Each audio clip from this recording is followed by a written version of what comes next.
On June 9th, Poles will go to the polls to elect 53 members of the European Parliament. Polish citizens have already voted in high-stakes national and local elections in recent months. So is Poland's electoral marathon going to affect the turnout during the European Parliament elections? With us to discuss the matter is Katarzyna Ueberhan, Polish MP from the Left Party. Thank you very much for joining us.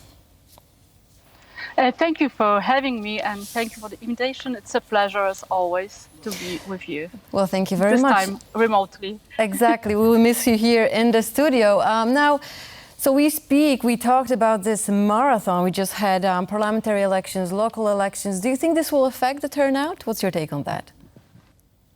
Yes, I'm pretty sure it will affect the turnout. Of course, we do whatever we can to make people go to vote. And that's very important. The turnout actually in this election is the most important one, because the number of the seats, it's not steady in any electoral district. It depends exactly on how many people are going to vote. And the number of seats in different districts are very, very different. It could be 2, as in Pomeranian, where I'm joining you today, up to even 6 or 7 if the turnout in the district, the region, is greater. So it's very, very important. But I feel it, I see it when I talk to people. Everyone is exhausted, it's tired. I mean, we as politicians and who are running in those elections, we also will feel tired, but also people who are going to vote to choose one of us to go to the Parliament, European Parliament, are also tired. They're tired of this process, tired of the campaigning going on. It has this. We all have this impression like the campaign was never ending, like it was a never ending campaign, and it kind of makes everyone a little bit tired. Yeah, it certainly seems that way. Now, what is your party doing specifically to get the voters to come out to the ballot box and cast their votes? We're talking about a program, and we're trying to show what's at stake. And then that at stake, it's like new opening. It's exactly 20 years since Poland joined European Union, and many things changed. And we have to remember that nothing is given forever. And it means democracy, but it also means the borders, and it means our safety. So we feel like it's a new opening for the European Union. It's like a new chapter that it's so important for people to go and vote, because our future is at stake. And we know that that situation is not very peaceful. We have the war next in our border in Ukraine, but it's not only that the world is changing. There are new challenges ahead of us, and this is what we're trying to talk about. Of course, human rights. Of course, the other European values, our values, important values like democracy. Of course, we see the far right is on the rise. So we also have to protect European Parliament. We have to protect Europe from nationalism, from far right parties, and this wave that it's coming, that's seen at our neighbors in Germany. But you can always be seen in Poland.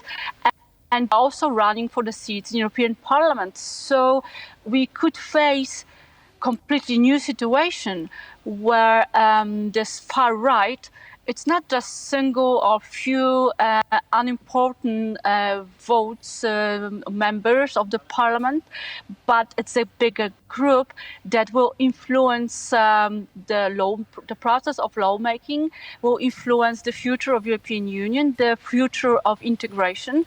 And we cannot let the Euroscepticism win over European Parliament, because this way we will wake up one day in completely different the future will be completely different. We will wake up in completely different Europe, not the one that we are so used to, and we kind of take for granted. And I was saying, as I was saying previously, nothing is given for granted. Neither democracy, neither European Union and integration. I mean, you are right. Far right and right parties are gaining momentum, so we'll see what happens on June 9th. That's very interesting. It's going to be very interesting to observe. But when it comes to Poland, now that Article 7 is unfrozen, we have security and defense issues. We have war right outside of our door. What is Poland's role going to be in the next term when it comes to EU Parliament? I think that's the important role. And as you probably know, the Polish presidency in European Union is coming. So it's also the opportunity for us to be seen and heard. And for us as a country next to the country where, as the eastern border of European Union and the border outside which we have the war, it's a very important role to keep not only Poland but entire European Union safe. And I think that's a huge role for our country to be played, but also for European Union, because we need strong and safe Poland for strong and safe European Union. We need to support Ukraine. We need Ukraine to win the war with Russia, to keep Europe and Poland, of course, safe.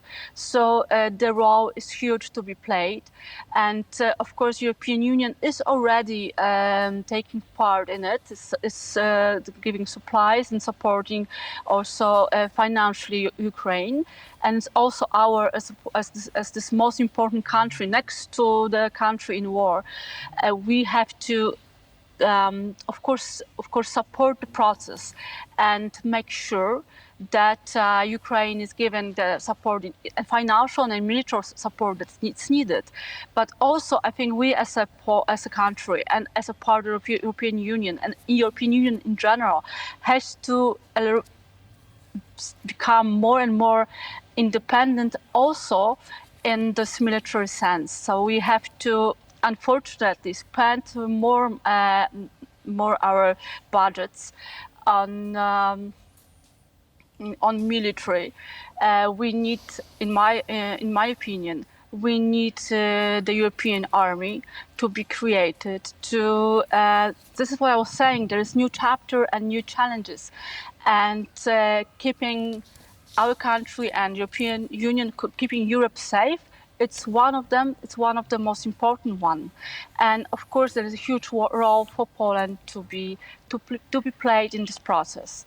And I think this already started. We can be a leader, one of the leaders in European Union. Of course, I hear very often that especially people from the right or European skeptics saying, "Oh, of course it's Germany, and Germany wants to be the leader and hegemon in European Union." I don't agree with it. I'm pretty sure that Germany wants to be co-leader, and we as a neighbor of Germany, we could be strong co-leader of European Union. So, and this is what Secretary of State Mr. Sikorski is doing. This reintroducing Weimar Triangle is very good direction to be done. It's the right direction to in this co-leading process, in my opinion. When you speak about a new chapter and new challenges, there's one country in Europe that sticks out in my mind that seems to be blocking this new chapter from really moving forward, and that is Hungary.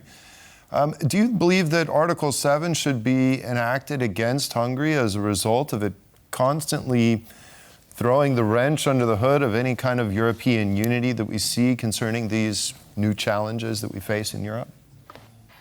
I mean, that's one way to go, but also we are saying, as a Polish left, we are saying that we should resign from this veto system. We should go to the majority system, and this is the way that all the decisions should be made.